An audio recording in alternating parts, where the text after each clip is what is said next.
দাদা, একদিকে দেখা যাচ্ছে প্রধানমন্ত্রী প্রচারে এসে বঙ্গে, সেখানে দেখা যাচ্ছে যেমন ঝালমুড়ি খাচ্ছে, তাকে আবার কপি করে দেখা যাচ্ছে মদন মিত্র, সে আবার ঝালমুড়ি বিক্রি করছে, মানে প্রচার চালাচ্ছে এইভাবে। আমরাও অবাক হচ্ছি, কেন প্রধানমন্ত্রী আসার দরকার কি আছে? প্রধানমন্ত্রী হয়ে প্রচার করার জন্য, প্রধানমন্ত্রী হয়ে সত্যি কেন মিথ্যে প্রচার করার জন্য তো বাংলায় এত লোক আছে, মিডিয়া আছে, সব আছে। এই তোমরাই তো ধরো, এই বাংলা হান্ট তো তোমরা কদিন আগে খবর করলে যে নাকি মোদি নাকি 10 টাকা পেট্রোলের 10 টাকা ডিজেলের দাম কমেছে, তোমরা তো বড় করে খবর করেছিলে বাংলা হান্ট। এখন তুমি কিসে এসছো এখানে? না না, কিসে, বাইকে না গাড়িতে না কিসে করে এসছো? বাইকে তেল ভরো তো, তার মানে কত 10 টাকা কম রেটে 95 টাকায় পেট্রোল ভরছো বাইকে? তার মানে ভুল খবর করেছিলে তো, মিথ্যে প্রচার করেছিলে তো মোদির হয়ে। সুতরাং দরকারটা কি মোদির আসার? তো মিথ্যে প্রচার করার জন্য, ওদের মিথ্যে কথা বলার জন্য এখানে এত মিডিয়া আছে। এই যে বলছে নাকি ওরা নাকি পশ্চিমবাংলায় জিতলে নাকি সব অন্নপূর্ণা ভান্ডার করবে, 3000 টাকা করে মহিলাদেরকে মাস গেলে দেবে। ভারতের 20টা রাজ্যে বিজেপি সরকার চালায়। ভারতের 20টা রাজ্যের মধ্যে একটা রাজ্যের নাম বলো যেখানে মাস গেলে 300 টাকা দেওয়া হয় মহিলাদেরকে কোনো প্রকল্পে। ওদের যে মুখ্যমন্ত্রীগুলো আসছে, হেমন্ত বিশ্ব শর্মা, যোগী আদিত্যনাথ, আর ওই কে আসছে দেখলাম, ওই একটা ত্রিপুরার ওই ভদ্রলোকের নাম কি, মানিক সাহা। এই ওদের যে মুখ্যমন্ত্রীরা পশ্চিমবাংলায় প্রচারে আসছেন, বিজেপির মুখ্যমন্ত্রীরা, তারা পশ্চিমবাংলায় এসে বলছেন নাকি বাংলায় 3000 টাকা করে মহিলাদেরকে মাসে দেওয়া হবে। ওই মুখ্যমন্ত্রীরা, বিপ্লব দেব তো আগের প্রাক্তন মুখ্যমন্ত্রী, ওই মুখ্যমন্ত্রীরা কেউ নিজের রাজ্যে,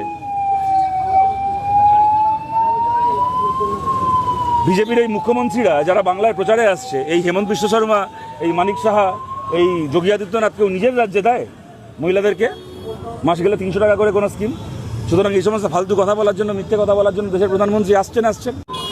কি মনে হচ্ছে বিধানসভায় ফলাফল? দেখো, আমি কোনো পলিটিক্যাল অ্যানালিস্ট নই, কিন্তু এইটুকু বলতে পারি, মানুষের কাছে আমরা আবেদন করছি, পশ্চিমবাংলার রাজনীতি কোন পথে চলেছে গত 15 বছর ধরে আপনারা দেখেছেন।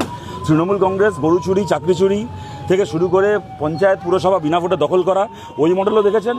আর তার বদলে যদি বিজেপি সরকারে আসে, অনেকে বলছে তার বদলে বিজেপিকে আনুন। দেখুন, আমাদের শরীর খারাপ হলে শরীরটাকে ঠিক করার জন্য আমরা ওষুধ খাই, শরীরটাকে শেষ করে দেওয়ার জন্য কেউ বিষ খাই না। আমার শরীর খারাপ হচ্ছে তো আমি বিষ খেয়ে নিলাম, তা কেউ করি না, ওষুধ খেতে হয়। ওষুধ হচ্ছে বা আইএসএফ জোট, সিপিআইএম এর লিবারেশন জোট, এটা হচ্ছে রোগের ওষুধ। আর বিজেপি হচ্ছে শরীরটাকে শেষ করে দেওয়ার বিষ। এই যে পশ্চিমবাংলায় তৃণমূলকে সরিয়ে বিজেপি আসলে গরু চুরি, চাকরি চুরি আর কয়লা পাচার, এইগুলোর বিকল্প কি পশ্চিমবাংলায়? পশ্চিমবাংলায় হচ্ছে রোমিও স্কোয়াড বানিয়ে কোথায় ছেলেমেয়েরা প্রেম করছে, পার্কের মধ্যে ঢুকিয়ে তাদেরকে পেটানো। শ্রাবণ মাসে তোমাকে নিরামিষ খেতে হবে, তোমাকে অমুক মাসে খালি পায়ে থাকতে হবে, এই ধরনের ফতোয়াবাজি। পাবলিক প্লেসে আমিষ বিক্রি করা যাবে না। এখন আমি দেখছি বিজেপির সমস্ত নেতাগুলো এখানে আসছে, এসে সার্কাসের মতো করে, কেউ কাঁধে হাতে মাছ নিয়ে প্রচার করছে, কেউ বসে বসে মাছের কাঁটা ছাড়িয়ে মাছ খাচ্ছে। কেন বিজেপি আসলে পশ্চিমবাংলায় আমিষ বন্ধ হবে না? বাঙালিকে বোঝানোর জন্য। কেন যে রাজ্যে পশ্চিমবাংলায়, কেন অন্য ভারতের যে রাজ্যে বিজেপি এসছে সেই রাজ্যে কী হয়েছে আমরা জানি না? মহারাষ্ট্রের মতো একটা রাজ্য, বাঙালির পরে ভারতের কোনো জাতি যদি মাছ খাওয়ার জন্য বিখ্যাত হয়ে থাকে তা হচ্ছে মারাঠিরা। আজকে বম্বেতে যাও দেখি গোটা জুহু বিচে 350-এর উপর দোকান আছে, একটা দোকান দেখা হতো যেখানে আমিষ পাওয়া যায়। বিজেপির সরকার আসার পরে ফতোয়া দিয়ে বম্বের জুহু বিচে, যারা আমাদের এই কথাগুলো শুনছেন, তারা যারা বম্বেতে গেছেন তারা জানেন, গোটা জুহু বিচে 350-এর উপর দোকান আছে। মারাঠিরা মাছ খাওয়ার জন্য বিখ্যাত ছিল।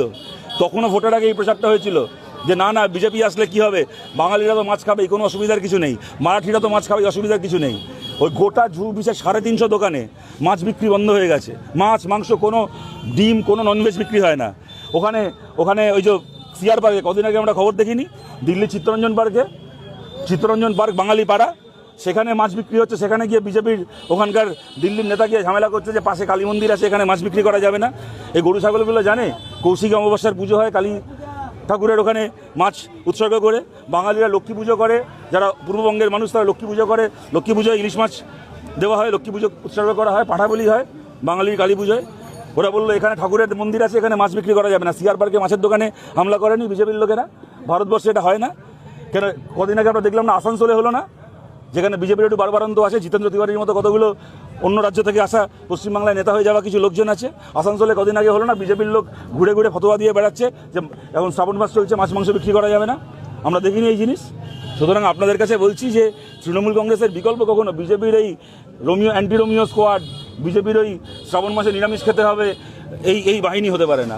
আমরা পশ্চিমবাংলা যে লিবারাল ডেমোক্রেসির পরিবেশে আমরা অভ্যস্ত।